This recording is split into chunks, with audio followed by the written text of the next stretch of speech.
Vamos começar falando sobre o Supremo Tribunal Federal e o foro por prerrogativa de função, popularmente conhecido como foro privilegiado, tecnicamente errado para quem é da área jurídica tratar dessa forma esse instituto. Por que nós vamos falar do foro por prerrogativa de função, ou seja, onde deve começar a investigação de uma autoridade? Quem é a autoridade que deve ter algum tipo de privilégio na hora de uma investigação?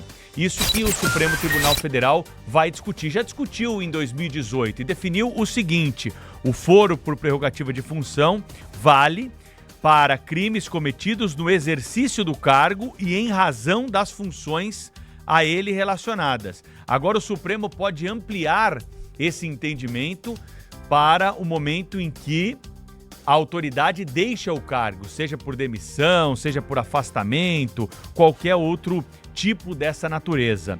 Ainda que o inquérito ou ação penal sejam iniciados depois de cessado o exercício da função, é o que diz exatamente aquilo que está sendo discutido e hoje vai para o plenário virtual. A partir das 11 horas da manhã nós teremos os votos dos ministros. Lembrando que Gilmar Mendes, Cristiano Zanin, Flávio Dino, Dias Toffoli e Alexandre de Moraes já votaram para a ampliação desse entendimento.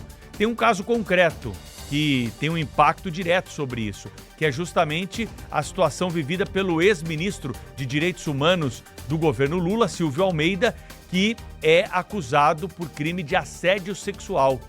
E, nesse caso, o ministro Dias Toffoli, ou melhor, o ministro André Mendonça, seguiu aquilo que o ministro Dias Toffoli e os demais ministros já decidiram e aceitou que o processo comece a tramitar no Supremo Tribunal Federal. Silvio Costa foi demitido, a investigação ela poderia muito bem ir para a primeira instância, mas nesse caso houve já esse entendimento de que o Supremo Tribunal Federal é o responsável pela investigação. Isso não diz respeito só a ministros de Estado, mas também a outras autoridades e nos faz aqui refletir sobre o leque daqueles que são de alguma forma contemplados com o chamado foro por prerrogativa de função. Isso deve estar ligado à função exercida, à pessoa jurídica, vamos dizer assim, não à pessoa física.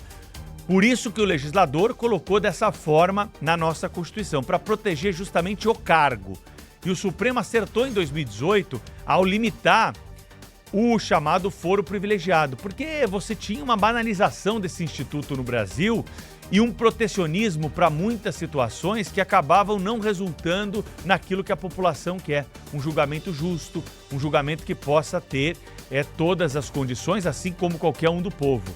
E nós tínhamos muitas vezes esses casos, eles ou com penas muito brandas ou mesmo sem nenhum tipo de punição, o que gera, claro, na sociedade um sentimento de impunidade. Por isso, faria muito bem o Supremo Tribunal Federal, na minha opinião, se não mexesse nesse assunto. A regra como está é uma interpretação muito justa daquilo que o legislador quis colocar. Afinal de contas, se o legislador quisesse alcançar o período posterior à cessação da função pública, ele teria colocado de forma expressa na legislação, não é verdade? Isso não foi feito. O Supremo, mais uma vez, dá um passo numa interpretação naquilo que diz respeito a extrapolar as suas funções de julgar de acordo com a Constituição.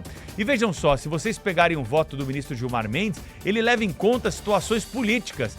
Ele não leva em conta o aspecto jurídico da interpretação da norma.